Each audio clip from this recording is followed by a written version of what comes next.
Hey, I'm Noam Weissman, and you're listening to Unpacking Israeli History, the podcast that takes a deep dive into some of the most intense, historically fascinating, and often misunderstood events and stories linked to Israeli history.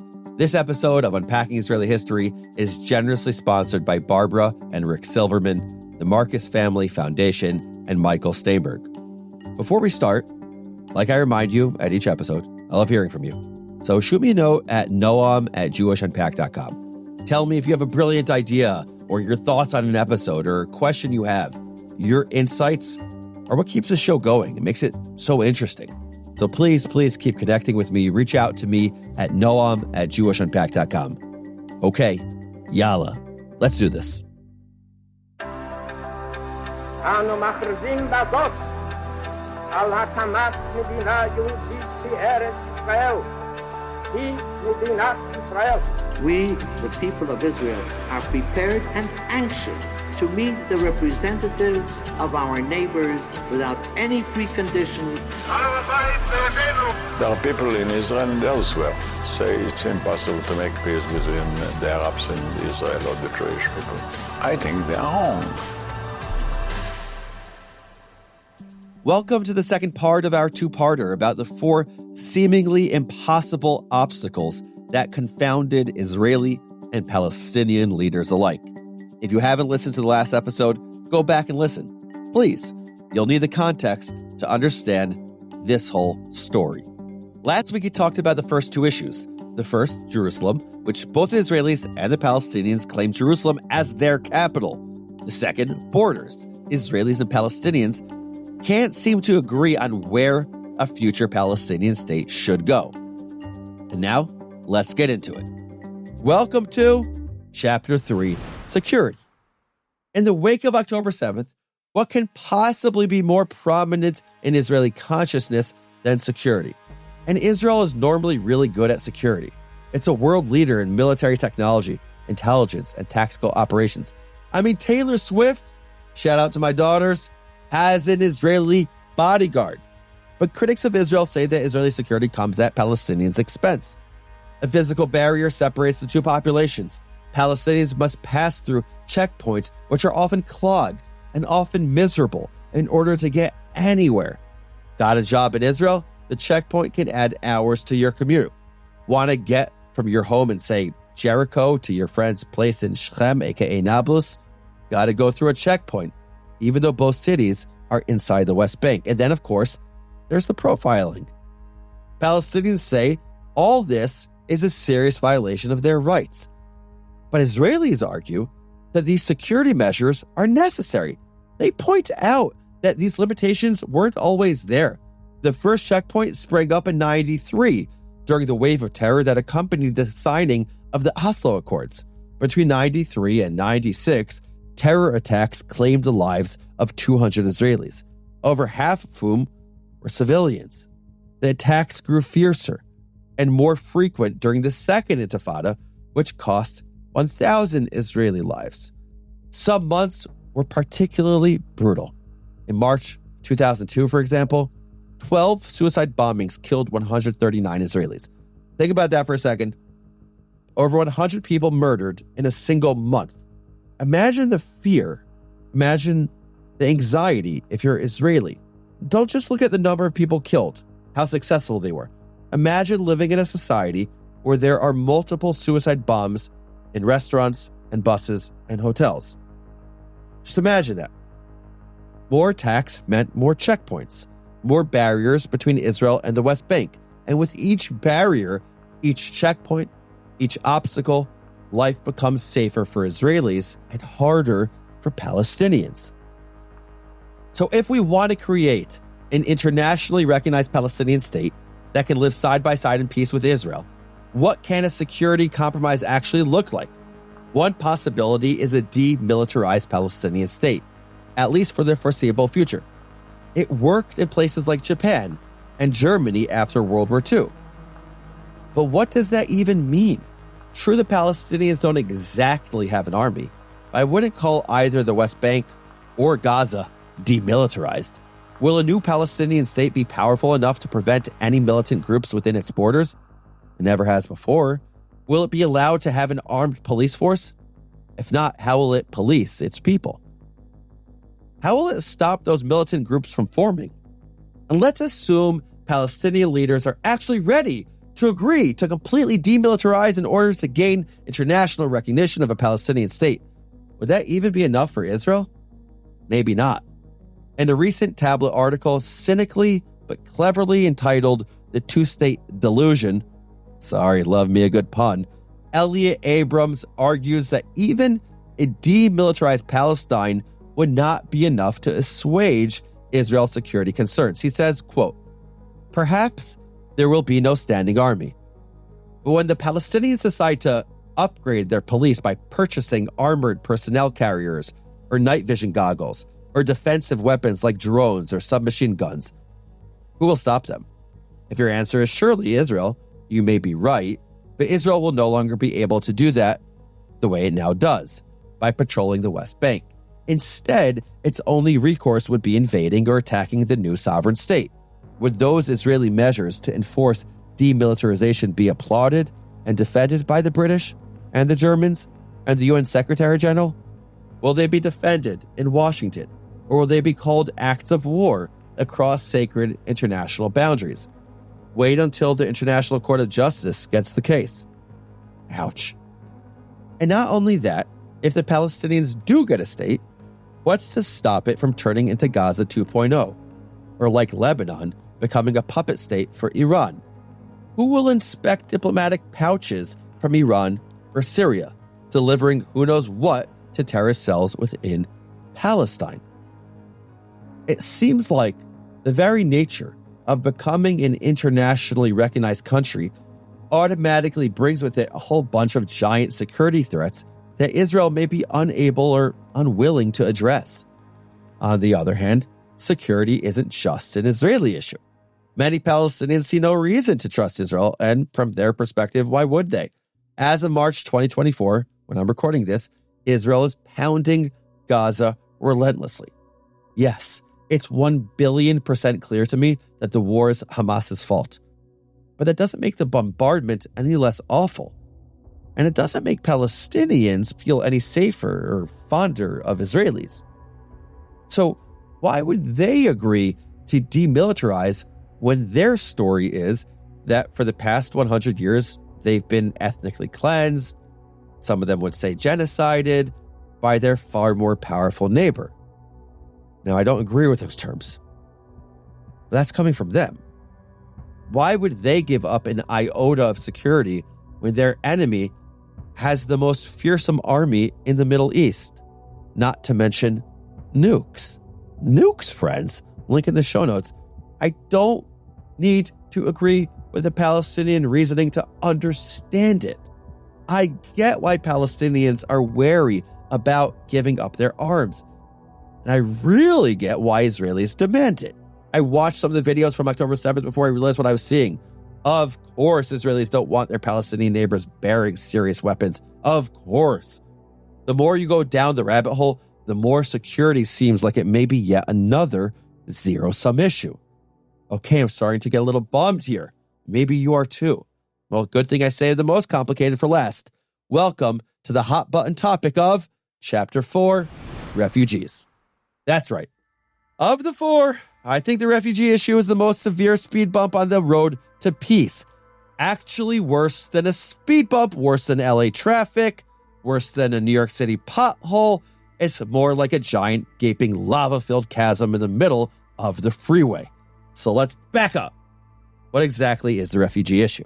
Well, as you know from our episodes on 1948, Israel declared independence on May 14th, 1948, creating a single state within the borders prescribed by the UN partition plan. The very next day, 5 Arab armies invaded.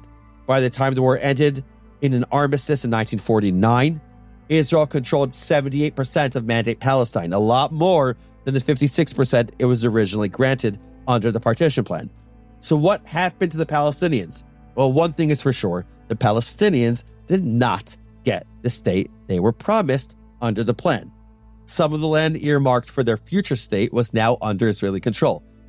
But most of it was divided between Egypt, which occupied Gaza, and Jordan, which annexed the West Bank. Now, you may be wondering why Jordan would annex the West Bank instead of giving it to the Palestinians to declare a state, especially when so many Palestinians live there, and check out the numbers of how many Palestinians live in Jordan now. And why would Egypt occupy Gaza and not grant Palestinian self-determination? Great questions. A cynic might answer that they cared less about creating a Palestinian state, and they cared even more about preventing a Jewish state. But we'll get to that. For now, the refugees. During this first Arab-Israeli war, roughly hundreds of thousands of Palestinians became homeless. How many hundreds of thousands?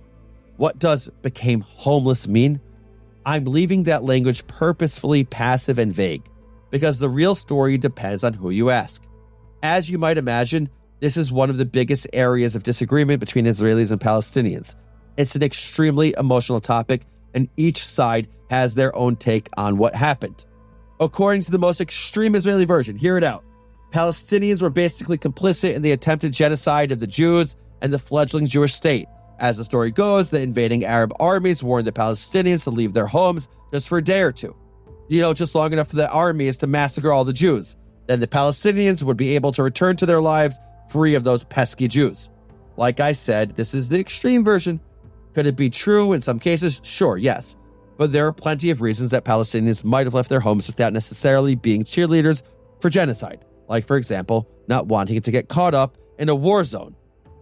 Unsurprisingly, Palestinians tell a different story, the most extreme version of which goes something like, the Israeli military showed up and kicked us all out of our homes violently.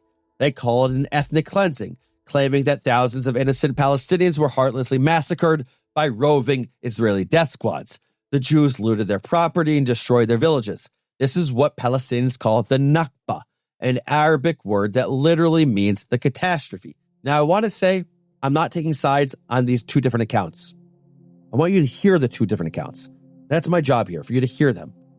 This may be the most important thing I say this entire episode, so let me repeat it. Just because I don't want to believe some of the worst stories about the Palestinian Nakba doesn't mean many of their stories aren't true. Yes, there were expulsions earlier on in places like Lida and Ramla. And it's important to note that the Jewish mayor of Haifa begged the Palestinian Arabs to stay there. So broadly speaking, there were many who fled, some who were expelled, and ultimately a lot of people who moved to different areas for different reasons. Yes, both sides have motivated reasons to play up their tragedies. Both sides have reasons to craft narratives that center their perspective and justify their actions. But both sides have experienced real tragedies. And yes, in 1948, Israelis and Jews suffered many massacres as well. And until both sides recognize the other stories as legitimate and valid, sometimes things are true and factual, and sometimes they're not. And until that point, we're never going to agree on anything. I know that's a lot to grapple with. The idea that any Palestinians suffered unjustly as part of the founding of the modern state of Israel is deeply troubling. Later in this episode, I'll spend some time grappling with it, but first, let's talk about the refugees. The general consensus is that more than 700,000 Palestinians fled, were expelled, or some combo, unable to ever return home. For Palestinians, this is a grave injustice that demands a, quote, right of return, meaning a right to come back and live within the current borders of Israel where their homes used to be. You might be thinking, okay, big deal, Noam. It's been over 70 years. How many of those original 700,000 plus people are even still alive? And by now, most of them are probably already happily resettled in new countries and new lives, right? Israel can handle figuring out whoever's left and letting them move back to Israel, can't they? If only that were true. Here's the catch. According to many people in the Palestinian world, there are actually currently around 5.9 million Palestinian refugees who must be granted a right to return to Israel. 5.9 million. That's like 6 million. There are a little over 9 million Israelis. Roughly 7.2 million are Jewish. You don't have to be Einstein to realize that welcoming 5.9 million Palestinian refugees would immediately destroy the Jewish majority and the entire point of Israel as a self-determining Jewish state. So the Palestinian position on refugees is basically a non-starter for the Israelis, and we're back to zero sum. Now, if you're thinking to yourself, this is already way too much math for a history podcast, consider this your trigger warning, because we really need to understand the story behind how more than 700,000 Palestinian refugees 76 years ago have somehow transformed into 5.9 million today. The key to understanding that is to first explore the question of what it means to be a refugee. And to understand that, let's go back to the end of World War II. Historians estimate that as many as 65 million people were forced from their homes during the war. I'm betting that you listening maybe know or knew some of those people. Maybe they're your grandparents or members of your extended community. My wife's grandmother, Sophie, was booted from her home to a labor camp in Siberia. She survived that hell only to give birth to my father-in-law in a displaced person camp, a DP camp.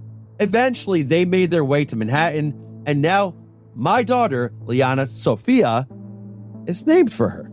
That's considered a happy ending, because a significant number of these people didn't live to be called refugees. They were murdered instead. After the war, the world reeled from the massive death toll and refugee crisis. So the UN created the UN High Commissioner for Refugees. Its job was to protect refugees and assist in their resettlement. Ideally, they'd return to their homes if that was possible. But if it wasn't, then they'd get resettled and integrated into a new country. The entire point of UNHCR is to make itself obsolete. In other words, their goal is to take every refugee and make them, not a refugee. Because once they're resettled in a new place, they're no longer homeless or stateless. And that's exactly what should have happened to those hundreds of thousands of Palestinians. But here's the thing. The UNHCR is in charge of taking care of every single refugee on Earth except Palestinian refugees.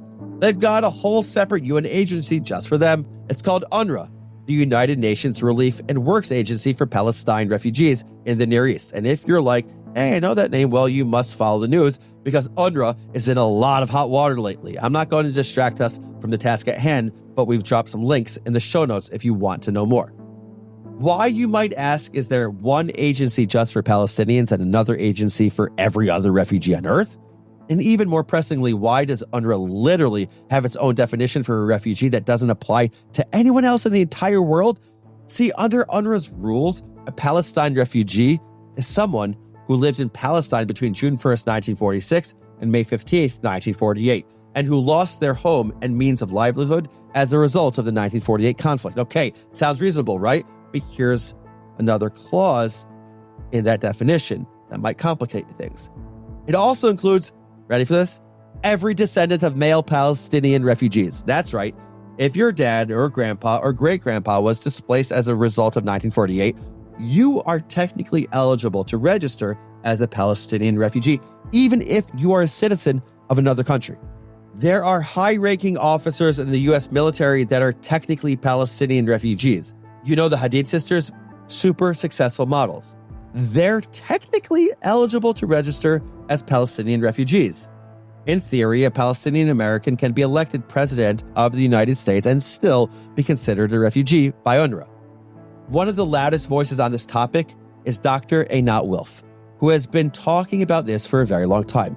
She blames UNRWA for perpetuating the Palestinian refugee problem and calls this one of the greatest obstacles to peace. According to Wilf, quote, if the descendants of the Arab refugees from the Arab-Israeli war were treated like all other refugees, including the Jewish ones, they would not qualify for refugee status because almost all of them, upward of 80%, are either citizens of a third country, such as Jordan, or they live in the places where they were born and expect to have a future, such as Gaza and the West Bank.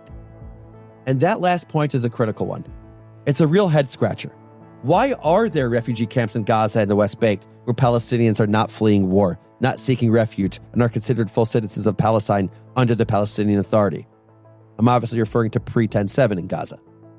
You know, I can't help but point out that the first Arab-Israeli war also resulted in a ton of Jewish refugees. 800,000 Jews were kicked out of or fled from Arab countries where they faced persecution and pogroms, meaning state-sanctioned violence. If the UN set up a special agency just for all these Jewish refugees using UNRWA's definition of refugee, how many Jewish refugees would there be today? How about if we add all the Jewish refugees from countries occupied by the Nazis during World War II? Again, I'm not a math guy, but I think if we use the UNRWA rules, the majority of Jews alive today would be considered refugees. For every other refugee on Earth, it seems the UNHCR is designed to reduce the number of refugees, whereas UNRWA seems designed to do the opposite, to increase the number of refugees. How does this make sense? It makes perfect sense if your biggest goal is to completely reverse everything that happened in 1948. Ever heard the slogan? Something like, we don't want no two states, we want 48?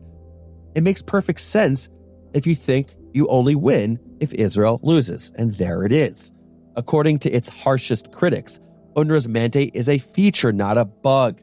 It was designed to preserve the claim that Israel as a country is illegitimate, not its policies as a country. It aligns perfectly with the ideological goal of rejecting Israel's existence at all costs. Not only is this bad for Israel, it's also really bad for Palestinians.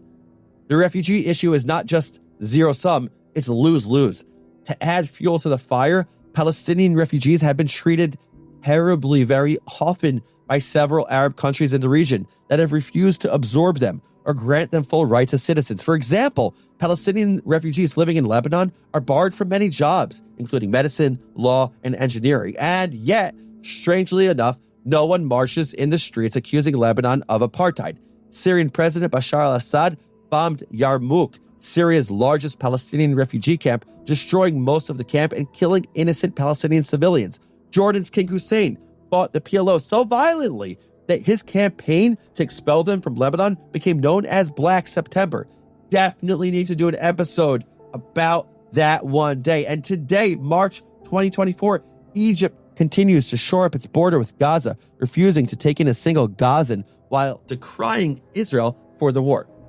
Bret Stephens, writing in the New York Times, recently described the cruel way that Palestinians are kept as perpetual refugees as a way to delegitimize Israel and preserve the, quote, fantasy that someday their descendants will exercise what they believe is their, quote, right of return, effectively to the elimination of the Jewish state. And this is how Haviv Retta Gur described it on a recent episode of the podcast Call Me Back with Dan Sinor. The Arab world, through this UNRWA definition, has kept the Palestinians suffering for the Arab world's own ideological resistance and recoiling from the idea of an Israel existing for generations. And UNRWA's definition is fundamental to that reality. Can you really call this a pro-Palestinian position?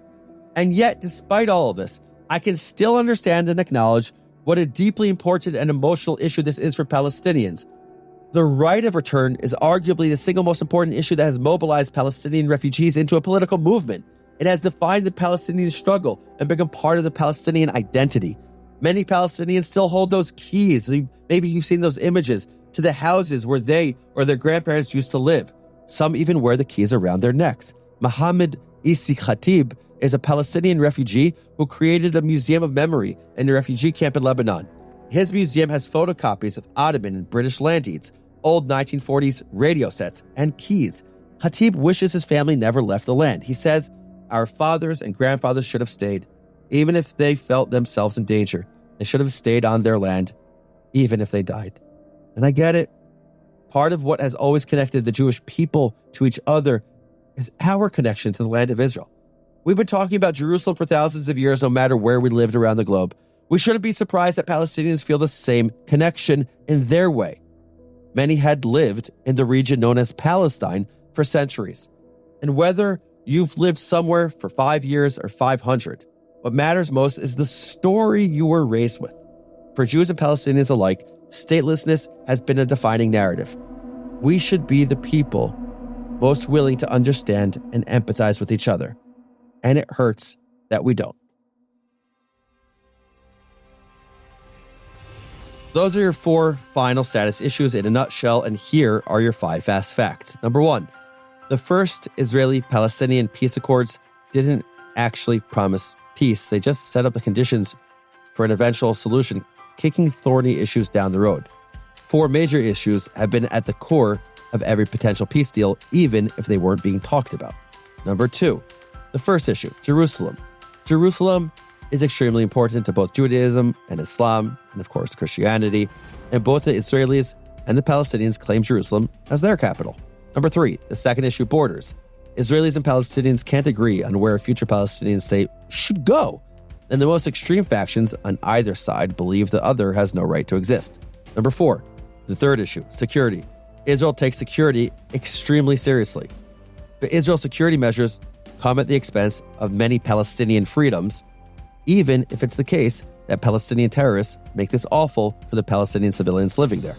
It's difficult to imagine either side trusting the other enough to let its guard down. And number 5, the fourth issue, refugees. The first Arab-Israeli war displaced roughly more than 700,000 Palestinians.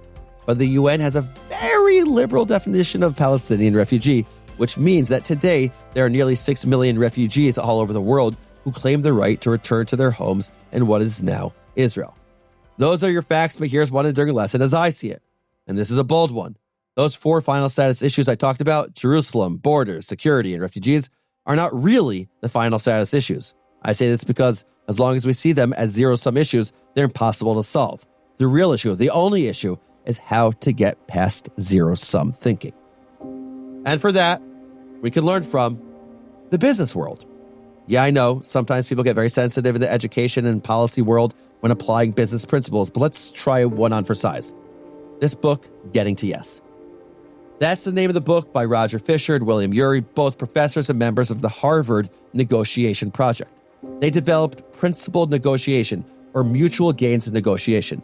Some of the tenets seem self-explanatory, if difficult, like separating people from problems. In other words, trying to be objective rather than judgmental towards the people you're negotiating with. There are other principles, but the one that interests me most is this one. Know your best alternative, called BATNA, Best Alternative to Negotiated Agreement. In other words, both sides have to understand their best plan B. Sure, plan A is the ideal, but if negotiations fall through, what's your best alternative? Are you ready to take a solution that isn't perfect so you can get at least some of what you want? Or are you going to hold out forever, letting the perfect be the enemy of the good? There are no perfect solutions. It sometimes feels like there are no good solution, but one thing is clear. Neither side can continue living on the sword. October 7th upended the status quo. And no one is quite sure yet what that will mean for peace. Think about it this way. If the status quo is what you believe in, what you think about, then remember that 10/7 happened in a world where that status quo was the reality. So is status quo really the solution? It's too soon to speculate, too soon to know what will happen next. Both sides are still bleeding. Israeli hostages are still in captivity. Gaza is in ruins. Tens of thousands are dead. Millions are displaced. But this war will end, and please God, soon. We need to be ready for the next day, ready to avoid past mistakes, ready to find new ways, new risks, new steps away from competition and toward collaboration. For me, that points us directly towards one issue, the only issue. Stories and narratives and learning from each other's sides and stories, respecting each other's traumas, acknowledging that everyone is a human with their own story, their own narrative, and you might feel like the other person's narrative is made up. And I sometimes do feel that way about a side or about different sides. That happens sometimes, but it's their story. And people don't give up their stories. It's only through education that we can help shift perspectives away from zero-sum, that we can nudge ourselves closer to the best alternative, even if it's not perfect. And here's where I think that can start to happen. On the Israeli side, I think it's time for the Israelis to grapple with questions around the Nakba and do that publicly. I think Israel is strong enough, secure enough, powerful enough, proud enough, confident enough to own its mistakes or things that it did 75, 76 years ago when it was creating a state. Israel has done this before many times. For example, in October of 2021, Israeli President Isaac Herzog issued an official apology for a 1956 incident known as the Kfar Qasim massacre. Link to that episode in the show notes. Israel can acknowledge that some Palestinians were expelled in 1948, that at least some injustice occurred. Israel is strong enough to look at itself honestly and acknowledge its role. I know this is a scary idea, and I'll tell you why it scares me. I know that Israel's critics and Israel's enemies will use that to delegitimize the very existence of Israel. like they often already do. It plays right into all of the worst blood libel narratives about Israel as an evil, oppressive colonial regime that must be decolonized and dismantled. I know all of this. And yet I still think that there's real value to acknowledging many aspects of it. We have to validate each other's stories as the first step in seeing each other as human beings. The first step in replacing the fists with handshakes. But look, if we're ever going to escape zero-sum thinking, it's not just on Israel. We absolutely need a paradigm shift from the broader world and from the Palestinian side. And that too can only come from education. It's not a secret that Palestinian children are indoctrinated to hate Jews and Israelis from a very early age. The first piece I ever published in my life was in 2006 about the Palestinian indoctrination of their students to hate Israel. This was in 2006. It's 2024. Anti-Israel and anti-Jewish rhetoric is embedded in Palestinian school textbooks and woven into the entire Palestinian educational system. History textbooks contain anti-Semitic ideas, like the Jews control the banks and media. Other materials accuse Israeli soldiers of laughing while killing Palestinian children.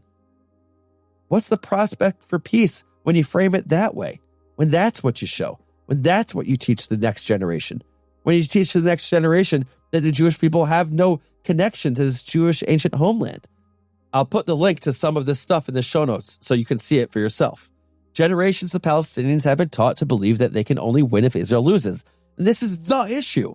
This is the greatest single obstacle to peace, because we can never get to any other final status issues until we find a way to replace indoctrination with education. We need brave activists to raise their voices in dissent. We need fearless leaders to reform the Palestinian education system to teach peaceful coexistence instead of struggle and resistance. Then and only then can we finally make Shimon Peres's 2012 plea a reality. We can make peace. The situation is complicated. I'm not going to pretend like it isn't. But a wise man once said that if you will it, it is no dream. And I will it with all my heart and all my soul. I will it. Listeners, friends, no matter your politics, do you? Thank you for listening. Now it's time for our final segment, Israel Nerd Talk, where we highlight one of you, our amazing listeners. This week, meet Daniel. Daniel wrote, "Hi, Noam." Hi, Daniel. "I'm only a few episodes away from listening to all your Unpacking Israeli History episodes. I found your show shortly after the events of October 7th. During this horrible time, I felt a deep need to feel more connected to and understand Israel in a way I had not really ever taken the time to do. I cannot thank you enough for the way you present the history and thought-provoking topics you tackle. You have helped me immensely on my journey to understand our people, Israel, and Jewish life in general. But maybe most importantly, you've given me strength, perspective, and hope during this tragic and difficult time." Daniel, thank you so much for your email. It means a lot. And this is personal to me. After 10/7, I felt lost, afraid, alone, maybe like a lot of you. But working on this podcast, knowing that it was my tiny contribution to the world, actually meant a lot to me. So every email from you, the listeners, telling me how this show helped make you too feel a little less alone, well, they mean a lot to me. They mean a lot to my team. So thank you, Daniel. And to everyone else listening, I'll say as always, if you have thoughts, comments, ruminations, whatever to share, do not hesitate. Be like Daniel. Contact me at noam@jewishunpacked.com. Unpacking Israeli History is a production of Unpacked, a division of Open Door Media. Check out jewishunpacked.com for everything Unpacked related. And one more time, write to me at noam@jewishunpacked.com. This episode was produced by Rifki Stern. Our team for this episode includes Jason Kessler, Adi Elbaz, and Rob Pera. I'm your host, Noam Weissman. Thanks for listening. See you next week.